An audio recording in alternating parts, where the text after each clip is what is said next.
Hey people, tell us what in the sport made you laugh hardest this weekend. It is a segment we call What Made You Laugh This Weekend. Ha ha ha!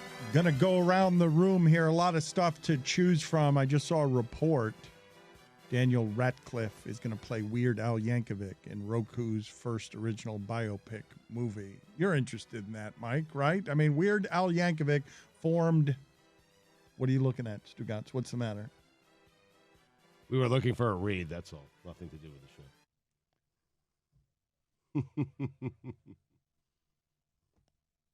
Do you have the CBDMD read? No. All right. Let's get him that. I think it's just funniest thing was brought to you by CMD, CB. Yeah, the tongue twister. CBDMD, right? Yeah, write it down. Write that down. Yeah. Is there Presented a by CBDMD. Okay. That's it. Okay.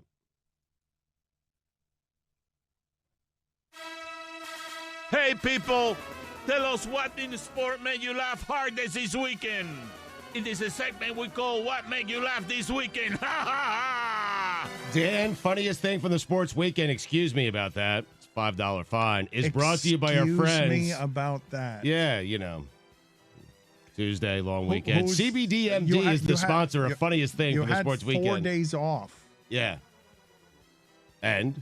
Is that a fine, Chris Cody? I mean, he didn't clear his throat. He just talked through some phlegm. I find myself, I mean. He did. That's why I was wondering. I don't think you're fine. But it's while he was reading a sponsor read, though. Yeah. That should be a fine. And it's a health sponsor read. Like, in terms of spokesman, he's the worst for your product because he can't speak. And when he does speak, it looks and sounds unhealthy. CBDMD is the sponsor of funniest thing from the sports weekend, Dano. $2. I'm just saying, I think that is a product that is sponsoring us because they want you to know the health properties of CBD. A lot of people are learning the health properties of CBD. You might want to not sound as unhealthy as anyone can in audio when they can't see you. Already, it's bad that the spokesman doesn't look like he is someone who's proud of. That's not fair. Stugotz always wins, though, because we would have been moved on from that, but we're still sitting here talking about it. Look at us. Always wins. The sponsor wins because this segment is brought to you by, again, CBDMD, Dan. Funniest thing from the sports weekend. Chris, what was the funniest thing from the sports weekend? Chris Cody presented by Sheets and Giggles. That's right. Jesus, are we really doing this? We're going to do this? Yep. We're going to do this with everything? Like, this is irresponsible what we're doing here, where Chris Cody's words can be purchased. By whom? Worchist. Sheets and Giggles. Sheets and Giggles. Do they have a promo code, Chris? Promo code Dan? Dan, Shiggles. I think they all work. Yeah. But not during this segment. No, because this one's presented by CBDMD. Right. You're taking away from that sponsor. Both great products. CBDMD, Dan. Funniest thing from the sports weekend. Don't do that anymore. Go ahead, Chris Cody, presented by Sheets and Giggles. Mac Jones sitting on the sideline during the blowout, getting coached up by Josh McDaniels, and all he could look at was his breath. The video is like McDaniels is coaching him up, and he's just...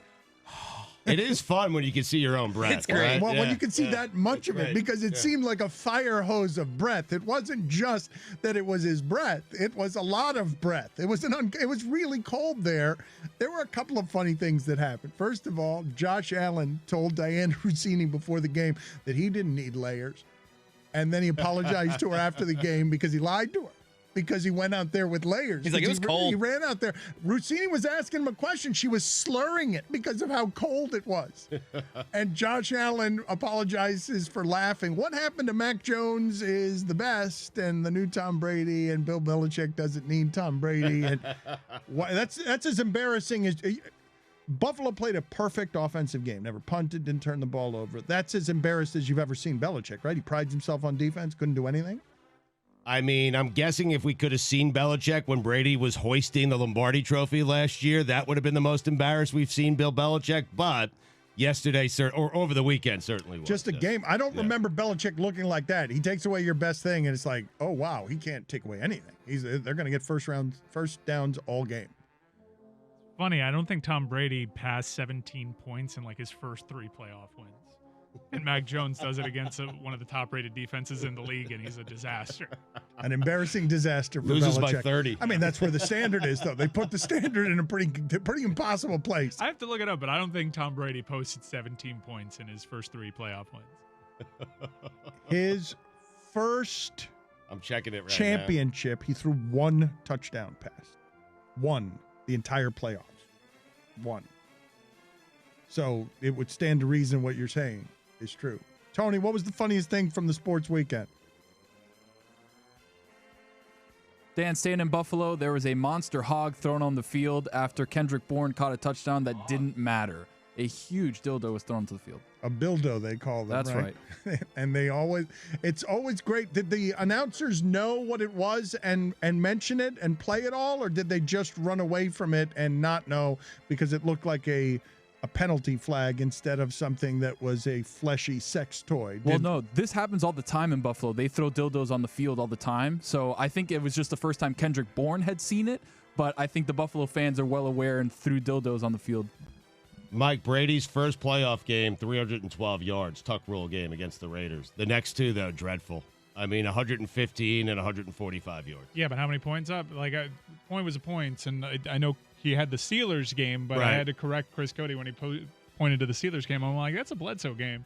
They scored 16 against the Raiders, 24 in the next game, and then 20 in the Super Bowl against St. Louis. What Tony is saying, though, about Bourne reminds me of the first time my mother went with my father and asked him to be discreet where there was somebody at the beach who was topless. And what Bourne did with the sex toy is what my father did with a topless woman, where he was supposed to be subtle, and he just immediately thrust out his arm and pointed at the top of a woman because he couldn't believe she didn't have on a bikini top. Billy, what was the funniest thing from the sports weekend? Sad Cowboy fans. So good. Yeah, I love Sad Cowboy, especially if you're watching on Nickelodeon. It's great. How much does Stephen A. Smith enjoy all of that? He almost died. Did you see that? Well, I saw the coronavirus hospitalized him on New Year's Day, and then he said the virus saved his life. And No. you would have seen. Yeah, the vaccine. I'm sorry, Vaccine, excuse me. yes. The vaccine saved his The virus life. almost killed him. Yes, The thank weird you. Stockholm syndrome that he got. The Monday after a Cowboy loss, Stephen A. Smith doesn't have to do anything but laugh. He was already starting it at his house. By the way, Stephen A., a little along with the Christmas tree, I think. I thought the same thing. Really? He still has his stockings hung. He's been dealing with Hospitalized. Well, that's true, yeah. Wait, All so right. you guys, wait He a gets minute. a pass. You guys have Stephen A. packing up all that stuff on his own? You don't think he has No. someone that does that? I just know that he was sick, and what I noticed about that video is him flexing chimney, big ceiling. Those houses aren't easy to come by in New York. Do you think Stephen A. has like a shed with tools? No. Or like he puts like the Christmas boxes up in the attic? Where do you think he does all that stuff? Lifelong single man would have to, I would imagine, lifelong single man with money, what I would imagine would have people do that for him. That's what you guys noticed, though? Just the And Christmas tree? I have blinds very similar to his. That was very reassuring for me. I said, wow, that's nice. Do we know how First Take did this year? Because First Take during football, the ratings initially went down, and he's trying to do a show that is a little blacker than the average ESPN show. And him burying Michael Irvin on a Cowboys Monday was funny. You got to laugh at what was happening. Michael Irvin had to go out there and just eat it after the Cowboys lost that way. Do we know how the ratings are doing for First Take? Because I would be curious. Roy, what was the funniest thing from the sports weekend? Darren Rovell, and I am willing to carry this thing over into it being the funniest thing of Black History Month next month. I have over 9 MLK signed items. I am a humongous fan of what he's done. And over the last 7 years, I've collected a lot of things. It's not only MLK, it's a lot of Black history. I own a Rosa Parks signed NAACP card. So it was pretty shocking today how I was called racist when I am a student and lover of Black history. And it was I never expected the reaction that I got today. I'm sorry if people think that a white man can't enjoy Black history. All right. I'm sorry. I'm sorry. I really am. I'm sorry if people think that a white man can't love Martin Luther King. But to me, that seems pretty counterintuitive. I wish, Mike, that he at one point had simply said as his bona fide, I have an actual race card. Like before giving us the details, I wish he had said, no, you know what? You can't call me a racist because of what I own. I own the original race card. Twitter Spaces are having a moment right now. I love checking out Twitter Spaces, particularly in college football. But after a team loses a big game and it's all doom and gloom, it's all like the sports radio that you grew up loving with no commercial breaks. It's you want something passionate to say, come on in here. It is vintage sports radio. With opposing fan bases joining in to like troll them. It's really great. I love it. What was the funniest thing this weekend for you? We ran out of the music there. We need. Oh, it was Aaron Ravel. It was Aaron Ravel. I'm not topping that. I don't think anyone can. I usually don't like to piggyback on another funniest thing, but I'm not topping that. And by the way, First Takes ratings have gone up since the reformatting. There's a headline from November. The audience continues growth since reformatting. 10% year to year is what it says, right? I am rooting for Stephen A. Smith. I believe, I know a lot of you. Lovable underdog, no? A lot of you find him polarizing, but the reinvention of Stephen A. Smith as someone who came back to ESPN and won, I hope that he continues to use the power the way that he's using it, because that platform, Stugotz, it's a tough thing, right? He ran off Max Kellerman. He admitted that he ran off Max Kellerman. You are seeing the way the industry is rewarding brands now. Skip Bayless has just entered the podcast market. He just got here. 70-year-old Skip Bayless has unfiltered. and I happen to enjoy Stephen A. Smith's way of doing it a lot more than I enjoy Skip Bayless's way of doing it. But those two have parlayed legitimate power in a sphere right now where all of these guys, Stugotz, the sports talker. Mike is longing for Twitter Spaces and sports radio. You got to admire the grift. Skip Bayless, 70 years old. I'm telling you, I was marveling at 50 straight minutes of Cowboys talk, where it was just, again, the sound was down, but it's just Shannon Sharp laughing, smiling, and burying him, and Skip Bayless taking it as the wrestling heel who I don't think actually cares about this stuff. Mike disputes that. Mike thinks no, I think he cares deeply about what this you said stuff. is not Yes. undisputed. Yeah. What was the funniest thing from the sports weekend, Stugotz? Tony Bradley of the Bulls got in a fight with Ja Morant, and Steven Adams ended it by picking up Tony Bradley. That guy is the closest thing we have to a pirate in American sports.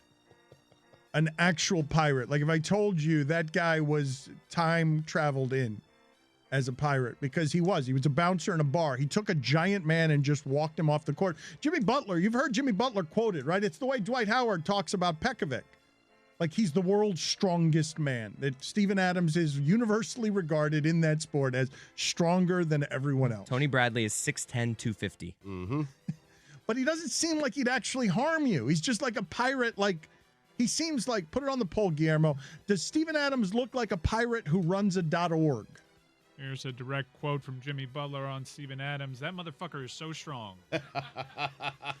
It's one of the great stories that one of the best stories Stan tells of yelling at Dwight Howard as he came back to a huddle for allowing a rebound to Pekovic. And Dwight Howard just sort of muttering, "You don't understand, Stan. That's the world's strongest man." And Stan was just like, you know what? Okay. Yeah, you probably are more qualified here than I. You're probably more qualified here than I am. Stugotz, what was the funniest thing from the sports weekend? I just gave it to you. My fault. I forgot. That's a fine. Is it a fine? I don't know. I've got a handful of things here that I believe to be worthy of funniest thing. Okay. I didn't believe that was Ryan Fitzpatrick shirtless at the Bills game. I thought that was a body double.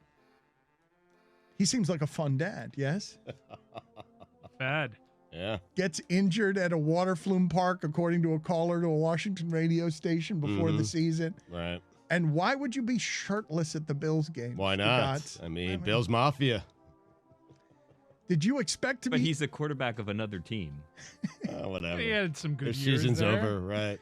Does he? Yes, he could have go support all of his teams? If you saw Andy Dalton, the Red Rifle, shirtless at the Cincinnati playoff game, would you be upset with him? I mean, he's playing for the Bears. Why not? Have your moments. Well, it's not in his personality, though. If I were to tell you of all the quarterbacks in the league, who's most likely to end up shirtless at a cold game, the Harvard grad is who you guys are going with.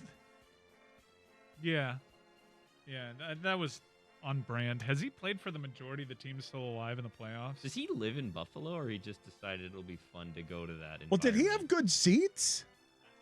Because it didn't look like he had good seats. And again, Josh Allen was playing in the game and lied to Diana Rossini, who was speaking through frozen breath and a slur, asking her questions because it was so cold out there. That just seems terrible. He has. He played for the majority of the teams still alive in the playoffs. Counted 5. He looks to be in like the second level. Yeah. Maybe some sort of suite level. I forgot he played for the Rams. Yeah, Titans, Bengals, Bills, Rams, Bucks.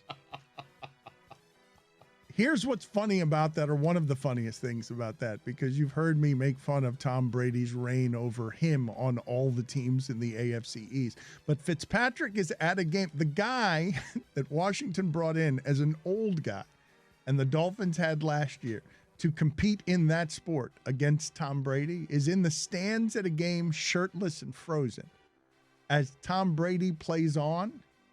And the Wall Street Journal runs an article this last weekend about Tom Brady's 13 career tackles. We talked to the men who were on the wrong end of it. The many tackles. One of the quotes was just, "I must have tripped." They talked to the 13 guys who have been on the receiving end of a Tom Brady tackle.